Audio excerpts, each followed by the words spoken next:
Olha, eu vou te dar um conselho para a sua vida. Seja uma pessoa menos estressada, uma pessoa zen, uma pessoa tranquila. Vários estudos mostram que as pessoas estressadas tendem a desenvolver mais doenças. Aí vão desde doenças psicológicas até doenças como câncer, doença gastrointestinal, dores, tudo mais. Então, seja uma pessoa zen. Vamos falar aqui de alguém que está muito estressado nos últimos 55, 60 dias. Esse alguém é o pastor Silas Malafaia. Silas Malafaia, desde antes da eleição, ele já estava estressado, mas depois da eleição ele ficou estressado mesmo. Todos os dias no canal do Silas Malafaia, além de sempre um vídeo produzido lá pelos assessores dele sobre religiosidade, coisas do tipo, sempre tinha um vídeo do Silas Malafaia berrando, e xingando Alexandre de Moraes e atentando contra a democracia do Brasil. Ok. O Silas Malafaia fez vídeo, berrou, se estressou, tudo. E aí, ele, 9 dias atrás, fez o último vídeo em que ele abandona o Bolsonaro. Ele falou, Bolsonaro, você vai ser covarde ou não vai? Mostra que você tem o poder da caneta, vai lá e faça. E incitou o Bolsonaro a fazer o golpe de Estado. O Bolsonaro não fez. O Silas Malafaia, isso faz 10 dias, viu? Nesses 10 últimos dias, ele submergiu, ele parou de fazer vídeo. Ou seja, depois ele abandonar o Bolsonaro e chamar ele de covarde, dar um ultimato, algumas pessoas... eu vejo uns analistas da grande mídia falando, meu, como é que esse pessoal ganha salário para analisar? Alguns analistas disseram, olha, o Malafaia mostrou apoio ao Bolsonaro e disse para o Bolsonaro tomar uma atitude. Aquilo não foi mostrar apoio, não. O Malafaia chamou ele de covarde. Isso, vai lá e mostra que você pode, Bolsonaro. Você vai querer ser lembrado como um cara corajoso ou um covarde? Mais ou menos isso. Isso é um ultimato. Depois disso, ele parou de apoiar o Bolsonaro. Nunca mais fez um vídeo sequer sobre política ou apoiando o Bolsonaro. Ok, o Silas Malafaia está muito estressado por conta do seguinte. Ele se atrelou demais ao Bolsonaro. Muito mais do que outros pastores depois da eleição. Outros como Edir Macedo, R.R. Soares, esses pastores bolsonaristas, eles se atrelaram demais ao Bolsonaro, fizeram campanha para o Bolsonaro e tudo mais. Mas a partir do momento que passou a eleição, eles começaram a pedir orações para o Lula, falar que o Lula que ganhou, que o povo escolhe, temos que orar pelo presidente eleito, que ele faça um ótimo governo, e começaram a articular já no Congresso Nacional para fazer parte da base de apoio ao Lula, sem ganhar cargo nem coisa do tipo, porque eles mesmos, os evangélicos, dizem, a gente precisa de um tempo para desradicalizar os fiéis aqui, porque se a gente anunciar apoio ao Lula agora, esse pessoal vai cancelar a gente, esse pessoal vai entrar em parafuso, peraí. Você ser cristão e ser de esquerda era impossível. E agora somos todos cristãos de esquerda? Como assim? O PT não era do diabo? Agora somos todos petistas? Espera aí. Pois bem, o único que tem um problema maior ainda é o Silas Malafaia. Por quê? Porque depois da eleição ele continuou com o Bolsonaro. E continuou. Então ele e os seus aliados na Câmara dos Deputados e no Senado são os últimos nessa fila aí de evangélicos, que é uma fila bem longa, para pedir alguma coisa para o governo Lula em troca de apoio. São os últimos. E quando eles chegarem lá, provavelmente o Lula já vai ter maioria e vai ter facilmente assim, a prerrogativa de falar, não, vocês que se danem, já não preciso de vocês. Então Malafaia tá com nervos à flor da pele. Pois bem, Malafaia foi internado no hospital essa semana, na terça-feira. Ele está com problemas gastrointestinais. Eu vou falar, para a pessoa estar com problema gastrointestinal e ser internada no hospital, que o problema é grave. A esposa do Silas Malafaia imediatamente mandou uma mensagem em grupos de pastores evangélicos dizendo, olha, o Silas está internado, a situação é grave, e pedindo orações. Depois ela mandou outra mensagem pedindo para esses pastores pedirem orações para os fiéis. Quer dizer, quanto mais gente orando, melhor. Olha, para a esposa estar pedindo oração, é porque a coisa deve estar bem ruim para o Silas Malafaia. Teve um assessor dele que disse que, olha, ele deve receber alta na quinta ou na sexta-feira, mas não se sabe. Porém, as atitudes da esposa dele mostram que a coisa é bem mais grave do que parece. Se o cara tem alta ali para receber, você não pede oração. Gente, fui para o hospital, mas vou receber alta depois de amanhã, viu? Tô bem agora. Tava ruim quando vim para o hospital, agora tô bem.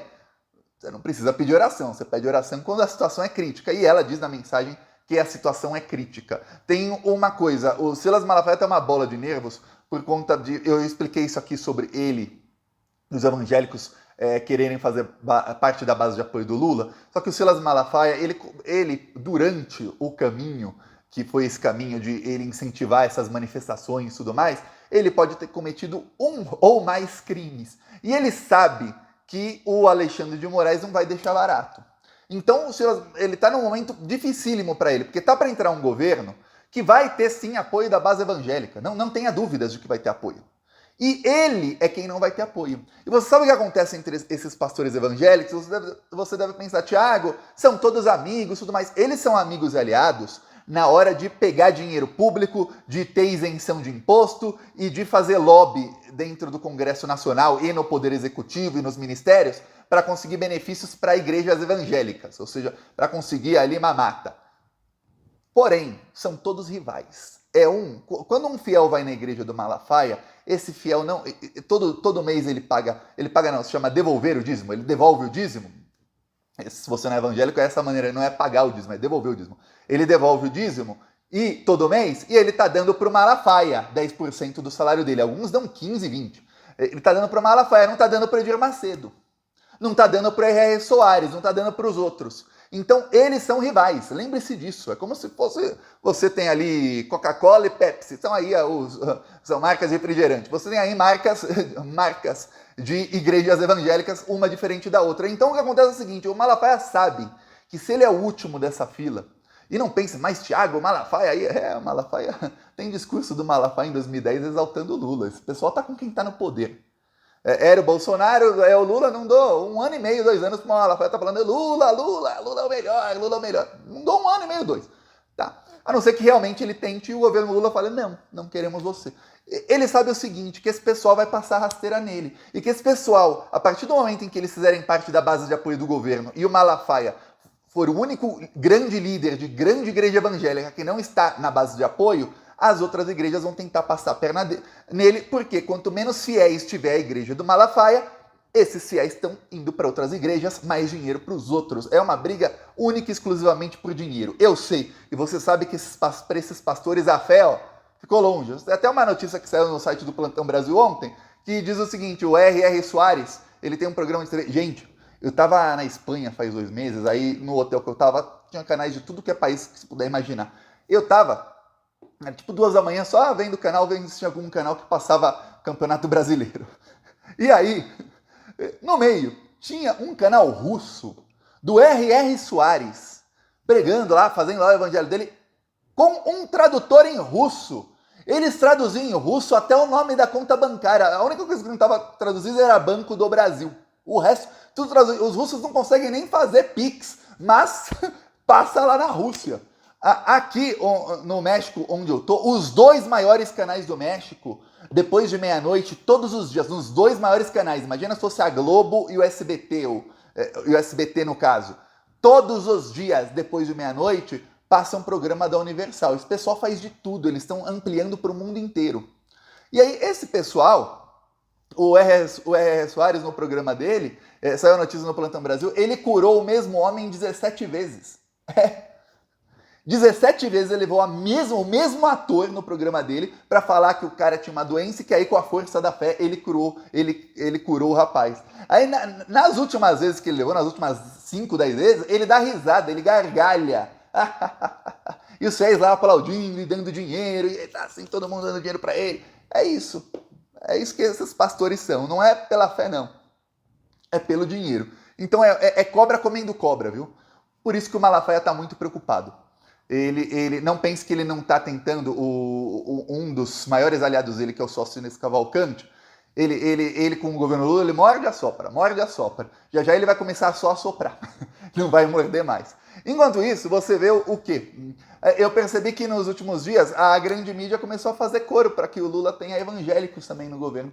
Engraçado, eu não vi ninguém cobrar nada do governo Bolsonaro quando o Bolsonaro estava escolhendo o ministro. Ninguém cobrou que tivesse mulheres, ninguém cobrou que tivesse negros, negras, que tivesse gente de tal grupo social, tal coisa. Agora no governo Lula é o seguinte, começaram a exigir que tivesse muitas mulheres. Aí o Lula, o governo que tem um ministério mais diverso da história. Tá. Aí, mas não tem mulheres, o que? O Lula indicou várias. Aí, mas não tem negro, indicou vários. Aí, agora estão cobrando, tem evangélicos. Eu não sabia que ser evangélico é um tipo de categorização que precisa de cargo.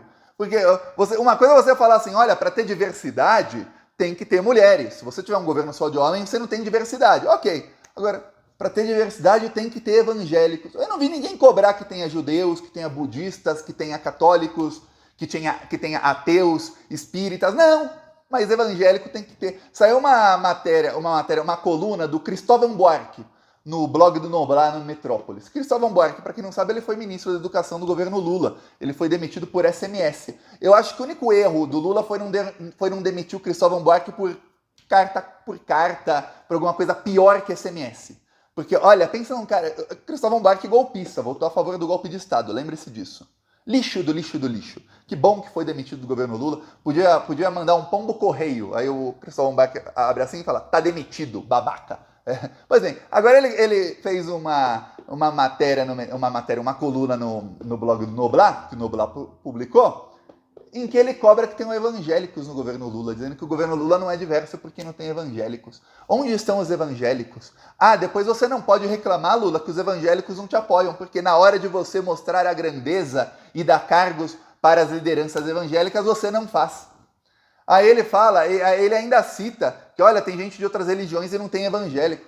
O pior, tem evangélicos no governo Lula, só não tem líderes evangélicos. Tem gente que tá no governo Lula e que na hora na sua hora de religião é evangélico. Tem gente que é católico, tem gente que é ateu, tem gente tudo quanto é religião no governo Lula, mas não é gente que usa a religião para fazer política.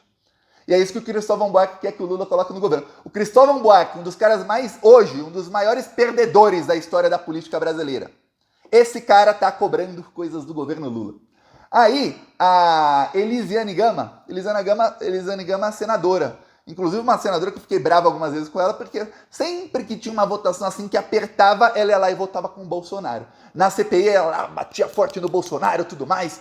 Aí depois tinha uma votação, ela ia lá, votava com o Bolsonaro. Eu falava, Elisiane Gama, mas no discurso tudo mais, ela é anti-bolsonarista. Ok, apoiou o Lula, e a Elisiane Gama também ganhou espaço na mídia para cobrar que tem, e aí em todos os veículos da mídia deram a notícia, que a Elisiane Gama está cobrando que não tem evangélicos no governo Lula. Não tem diversidade porque não tem evangélico. Mas olha só que coisa. Aí você percebe como a grande mídia está tentando escolher os ministros do Lula, escolher tudo que o Lula faz. E aí agora o Lula é obrigado a colocar evangélicos. Esse pessoal, eu tô falando aqui no vídeo do Malafaia aí, que tá, talvez... deu uma de Olavo de Carvalho aí, quem sabe? Mas eu estou falando aqui sobre o Malafaia, mas os outros líderes evangélicos, a Universal, desde março, para quem não sabe, se você nunca entrou numa igreja universal, eles distribuem um jornal para todo mundo. Distribuem panfleto, jornal, tudo que você imaginar, distribuem lá.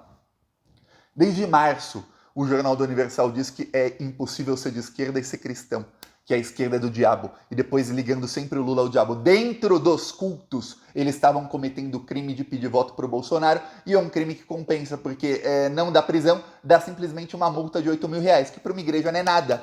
Ainda mais para um governo que liberou bilhões para as igrejas. Não estão nem aí, podem cometer o crime centenas, milhares, milhões de vezes podem cometer o crime e ainda seguem no lucro. Pois bem, a multa é de no máximo 8 mil, pode ser multa menor ainda, dependendo da igreja. Pois bem, agora, imagina o Lula dar cargo para esse pessoal, mas olha, não mesmo, vocês vão ter que pedir desculpa, vão ter que comer o pão que o diabo amassou, para usar uma boa expressão que gente religiosa gosta de usar. Vão ter que comer o pão que o diabo amassou. Aliás, os diabos são eles, são esses pastores aí. Agora, a articulação que está acontecendo é o seguinte, a bancada evangélica já avisou, precisamos de tempo. Eles estão dando o tempo, não fala uma data exata, mas estima-se que fevereiro ou março de 2023 a bancada evangélica entre com tudo. Logo depois da eleição para a Câmara dos Deputados, eles entrem com tudo na base do governo Lula e aí eles comecem a desradicalizar. Esse processo já está acontecendo, mas aí eles acelerem o processo de desradicalização dos evangélicos. Vamos lembrar, tem muito evangélico que está nesses acampamentos bolsonaristas, ou que estava nos acampamentos bolsonaristas, que é evangélico que realmente acredita que vai entrar um governo do demônio e que tem que fazer alguma coisa para que esse governo não entre, para que o ladrão não suba a rampa e tudo mais. É isso, gente que foi manipulada por esses pastores aí. Vamos ver aí os próximos episódios. Se alguma coisa acontecer com o Silas, seja pro bem ou pro mal dele, eu comento aqui com você nos próximos dias. Peço aí sua inscrição no canal. Falou!